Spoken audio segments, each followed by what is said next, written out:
السلام علیکم خواتین و حضرات، ایک نئی ویڈیو کے ساتھ حاضر ہوں میں اور میرا دوست ذیشان حیدر منٹو۔ آج آپ ہمارے درمیان میں دیکھ سکتے ہیں ہمارے ایک دوست بیٹھے ہیں، یہ اپنا تعارف خود کروائیں گے۔ جی میرا نام تہذیب احمد راشد ہے، میں ایلیمنٹری مدرس ہوں گورنمنٹ بوائز ہائی اسکول کٹاڑ میں، اور عرصہ 3 سال سے وہاں پہ کام کر رہا ہوں۔ مزید آپ کیا پوچھنا چاہتے ہیں؟ اور یہ ہمارے بہت ہی اچھے دوست ہیں، اور آپ کو پتہ ہوگا یہ کل کی یا پرسوں کی ویڈیو میں نے ان کا ذکر کیا تھا کہ ان کو موسیقی بہت پسند ہے۔ اور ذیشان حیدر منٹو صاحب، آپ بھی کچھ بولیں۔ جی میں ذیشان حیدر نام ہے، پتہ ہے آپ ذیشان حیدر منٹو ہی ہیں، دیکھ چکے ایک دو ویڈیو میں، کوئی اور بات کریں۔ تو آج ہم نے یہ نشست رکھی ہے ادبی حوالے سے، تو مہمان خصوصی بھی ہیں، یوں سمجھ لیں کہ آج کی محفل کے دلہا ہیں تہذیب احمد راشد، جو بذات خود ایک شاعر ہیں۔ تو آپ ان سے سوالات کا آغاز کریں تاکہ باقاعدہ طور پر۔ راشد صاحب، آج ہم نے جو موضوع ڈسکشن چوز کیا ہے وہ میں آپ کو بتا دوں کہ موضوع گفتگو، اچھا موضوع گفتگو کر لیتے ہیں، شاعری اور ادب اور ہمارا معاشرہ، یہ ہمارا موضوع ہے۔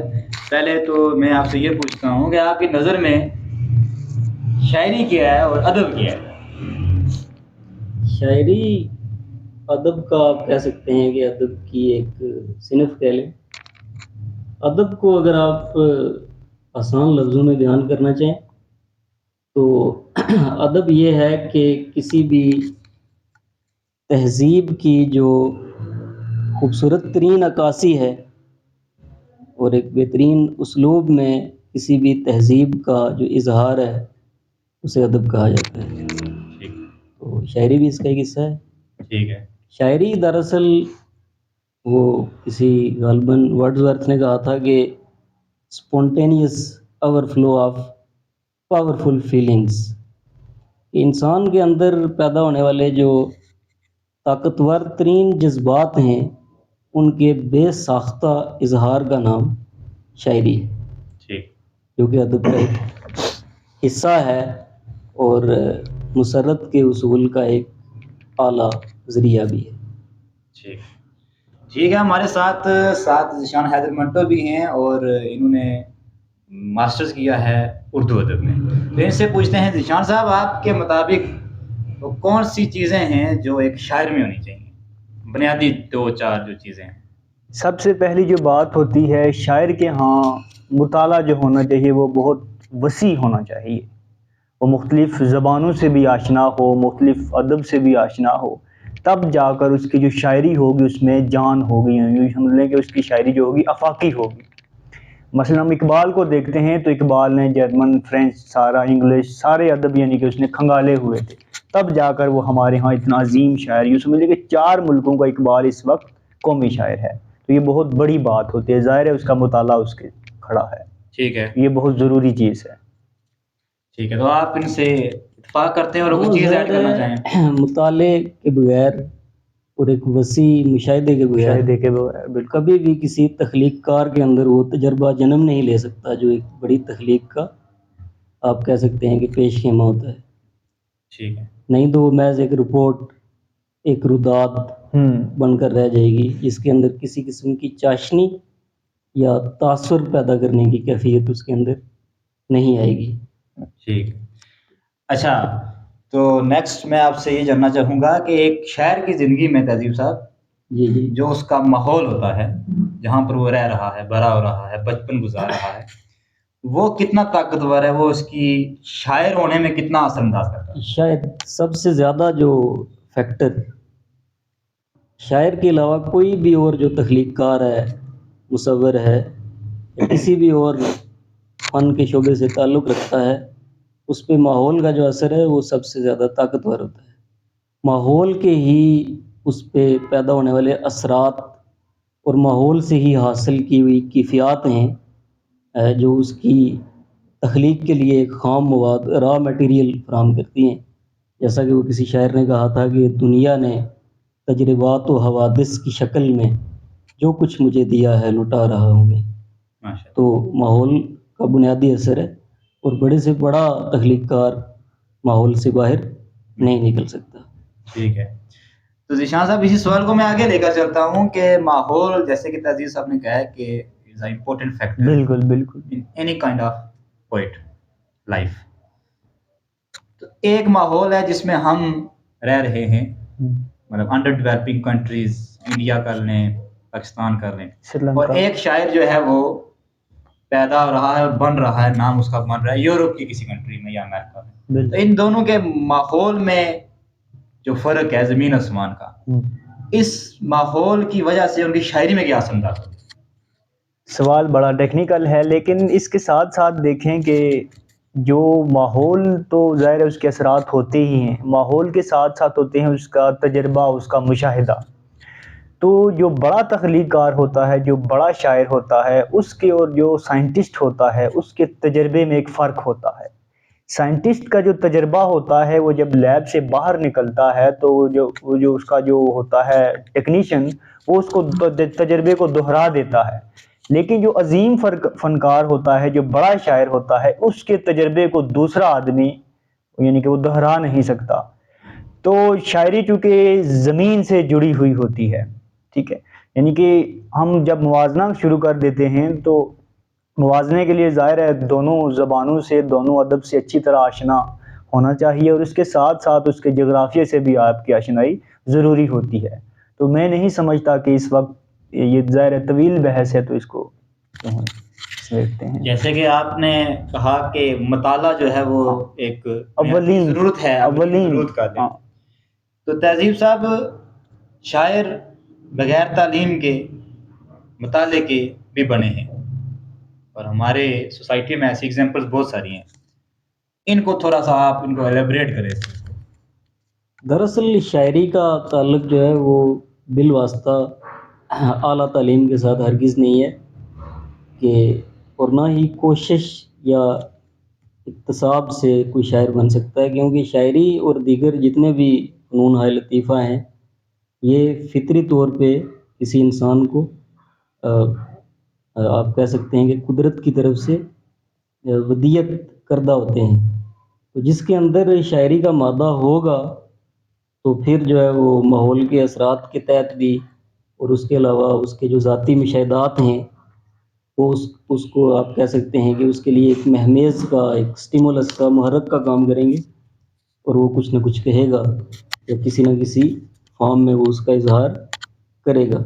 ہاں یہ ہے کہ اگر شاعری کا مادہ موجود ہے اور اس کے ساتھ ساتھ تعلیم بھی ہے اور وسیع مطالعہ ہے, تو اس سے پھر اس کی شاعری کے اندر آپ کہہ سکتے ہیں کہ عالمگیریت, یونیورسیلٹی, افاقیت اس کے اندر پیدا ہوگی. اور یہ جتنے بھی بڑے تخلیق کار ہیں ان کو بڑا تخلیق کار بنانے میں اس چیز نے بنیادی کردار ادا کیا کہ ان کا مشاہدہ بہت وسیع تھا, اور اس مشاہدے کے اثرات کو, کیفیات کو انہوں نے اعلیٰ تخلیقات کی صورت میں ہمارے سامنے رکھا. تو اس سلسلے میں آپ غالب کو لے سکتے ہیں, اور قدیم جتنے بھی شعراء کی بڑی تخلیقات ہیں ان کے پیچھے یہ ایک بڑا محرک تھا. ٹھیک ہے, یہ بہت بڑے بڑے نام ہیں شاعری میں, اردو ادب میں, مطلب گنتے جائیں تو ختم نہیں ہوتے. لیکن میرا جو اگلا کوشچن ہے وہ یہ ہے کہ آج جو کرنٹ سنیریو ہے, کرنٹ جو دور ہے, اس میں ہم کوئی ایسا شاعر کہہ دیں کیوں نہیں پیدا کر سک رہے ہیں, ایسا شاعر ہمیں کیوں نہیں مل رہا ہے کہ جس کو ہم کمپیئر کر سکیں اپنے اس کلاسیکل لٹریچر کے ساتھ, اس کو ہم ماسٹرز میں اسٹڈی کرتے ہیں. اس کا اگر جواب ایک ہی لائن میں دوں تو وہ یہ ہے کہ سچائی کا فقدان, کہ تخلیق کار سچا نہیں رہا. سچائی سے مراد یہ کہ وہ ادب تخلیق کر رہا ہو اپنی کیفیات کے اظہار کے لیے, لیکن جب ادب محض ایک ٹیگ بن جائے اور ایک پاپولیرٹی کا ایک سورس بن کے رہ جائے تو پھر وہ محض جو ہے وہ پبلسٹی کے گرد گھومتا ہے. اور نہ تو آج کل جو شعراء سامنے آ رہے ہیں ان کا مطالعہ وسیع ہے, نہ ہی مشاہدہ وسیع ہے, بلکہ وہ جو اسلوب اپنا رہے ہیں وہ بنیادی مشرقی جو اخلاقیات ہیں اس کے بھی منافی ہے, نہ صرف منافی ہے بلکہ اس کی دجیاں بھی اڑا رہا ہے. بالکل. تو پھر یقیناً کلاسیکیت کے ساتھ اس کا رشتہ ٹوٹے گا، بلکہ نہ صرف ٹوٹے گا بلکہ زمان و مکان کا بہت اس میں آ جائے گا کہ جب اس طرح کے مصرے کہے جائیں گے کہ اب وہ میرے ایک دوست کی منقوہ ہے، میں لوٹ تو جاؤں مگر بچا گیا ہے، تو جب اس طرح کا، اس کو ادب تو نہیں کہہ سکتے۔ جب شعروں اور مصروں کے اندر اس حد تک اخلاقی گراوٹ کا اظہار ہوگا تو کیا ہم اس کو ادب کہیں گے؟ تو پھر کلاسیکیت کے ساتھ اس کا رشتہ جوڑنا تو ناممکنات میں سے ہے۔ میں دو وجوہات آپ نے بتائی ہیں، ایک سچائی سچائی نہیں رہی، اور دوسرا جو ہے وہ جو ہماری اخلاقیات یا جو سرکل ہے آپ ہمارا، کہہ سکتے ہیں کہ اوریجنلٹی، اوریجنلٹی۔ اس کا فقدان ہے۔ ٹھیک ہے، بلکہ آپ کہہ سکتے ہیں کہ آج کل جتنا بھی لٹریچر ہمارے ہاں لوکل سطح پہ تخلیق ہو رہا ہے وہ اوریجنلٹی سے بہت ہی دور ہے، ٹھیک، بلکہ وہ سامع کی ضرورت کے مطابق تخلیق کیا جا رہا ہے کہ جو آپ کا سننے والا ہے یا پڑھنے والا ہے اس کی ریکوائرمنٹ کیا ہے، تخلیق کار کے اندر کیا مد و جزر ہے، اور اس کے اندر جو جذبات کا اتار چڑھاؤ ہے، اور جو اندر تجربات جنم لے رہے ہیں، لے بھی رہے ہیں یا نہیں، اس کی طرف کوئی جو ہے وہ آپ کہہ سکتے ہیں کہ توجہ نہیں ہے، بلکہ صرف یہ دیکھا جا رہا ہے کہ لوگ کیا سننا چاہتے ہیں، لوگ کیا پڑھنا چاہتے ہیں، اور ایک سستی قسم کی رومانویت کو روک دیا جا رہا ہے۔ ٹھیک۔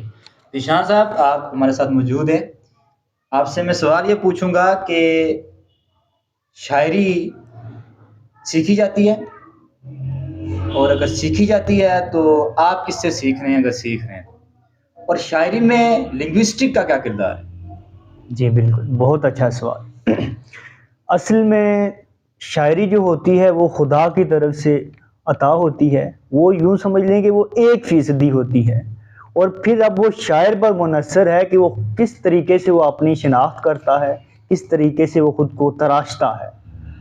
وہ تب ہی تراشے گا اگر وہ جان لے گا کہ ہاں میں یہ کر سکتا ہوں، جیسے میر نے کیا ہے، ظاہر بچپنے میں ہی وہ اتنے، تو پھر اس کو اساتذہ خان آرزو اس کے ماموں اس کو مل، وہ پھر اس نے تراشا خود کو، پھر وہ شاعری کی کہ وہ خدا سخن سے مشہور ہوئے۔ تو خود کو تراشنا یعنی کہ خود کو پہچاننا، یہ ہوتی ہے بات۔ باقی پھر جب وہ ساتھ ساتھ مطالعہ کرتا ہے، مشاہدہ کرتا ہے، تو پھر وہ عظیم شاعر، عظیم ہاں، تخلیقات یہ ہے کہ بن اگر جاتا ہے۔ شاعر کے اندر شاعری کا مادہ جیسے میں نے کہا مادہ۔ وہ موجود ہے، تو اس کے بعد جو کوشش ہے وہ اس کو نکھارے گی، اور اس کو آپ کہہ سکتے ہیں کہ وہ ایکسپلور کرے گا اس کو، اور اس کو سامنے لے کے آئے گا۔ سامنے لے کر جیسے اقبال نے بھی کہا کہ ہر چند کی ایجاد معانی ہے خدا داد، معانی کی جو ایجاد ہے انسان کے اندر وہ گاڈ گفٹڈ ہے۔ گاڑی۔ یہاں پہ معانی سے مراد ہر طرح کے فنون اور آرٹس کے جتنے شعبے ہیں وہ ہیں، کہ اس کی جو آپ کہہ سکتے ہیں انسٹنکٹ ہے یا اس کا جو مادہ ہے وہ اس کے اندر اللہ نے رکھا ہے۔ ہر چند کے ایجاد معانی ہے خدا داد، کوشش سے کہاں مرد ہنر مند ہے آزاد۔ کوشش سے وہ آزاد نہیں ہو سکتا، یعنی اگر کوشش نہیں کرے گا اور اپنے مطالعے، مشاہدے اور تجربے کو وسعت نہیں دے گا تو وہ مادہ وہیں پہ ہی بغیر جو ہے وہ اپنا اظہار کیے پڑا رہے گا، اور کسی بھی فن کی صورت میں وہ سامنے نہیں آئے گا۔ خون رگ معمار کی گرمی سے ہے تعمیر، میں خانہ حافظ ہو بلکہ ہاں، خون رگ معمار کی گرمی سے ہے تعمیر، روشن شرر تیشہ سے ہے خانہ فرہاد۔ ہاں جی، واہ، کہ فرہاد کا بھی جو گھر روشن ہوا، بالکل اور اس نے ایک آپ کہہ سکتے ہیں کہ ایک لافانی داستان کو جنم دیا، تو اس کے پیچھے ایک آپ کہہ سکتے ہیں کہ عشق کا مادہ تو اس کے اندر تھا، تھا۔ لیکن جوئے شیر لانے کے لیے اس نے ایک آپ کہہ سکتے ہیں کہ اپنی جان کو توڑا اور ایک سر کو پھوڑا، تو پھر یہ مادہ جو ہے وہ ابھر کے سامنے آیا۔ ذیشان صاحب آپ نے کہا کہ تراشنا پڑتا ہے، ہاں، جاننا یعنی کہ شناخت جاننا پڑتا ہے، ریکگنائز کرنا ہاں، پڑتا ہے۔ بالکل بالکل۔ آپ ماشاءاللہ ینگ بلڈ ہیں اور آپ کو ایکسپیرینس ہو گیا ہے، اب جی۔ کافی آپ کا مطالعہ بھی ماشاءاللہ اچھا ہے۔ آپ نے اپنے آپ کو کہاں تک تراشا ہے اور اپنے آپ کو کہاں تک پایا؟ آپ کیا ہے، کون ہیں، شاعر ہیں نہیں ہیں، کیا پتہ لگا ہے آپ کو؟ شاعر تو خیر میں نہیں ہوں، البتہ یہ ہے کہ میں ریسرچ کے معاملے میں قدرے بہتر ہوں، تھوڑا سا یوں سمجھ اس میں میری دلچسپی ہے، تحقیق کے معاملے میں۔ ٹھیک ہے شاعری ظاہر ہے وہ، تو اس کے ساتھ آپ نے یہ پوچھا تھا کہ لنگوسٹک شاعر جی، شاعر وہ کے ایک لیے، حصہ رہ گیا ہے۔ تو وہ اس کا یہ ہے کہ جب شاعر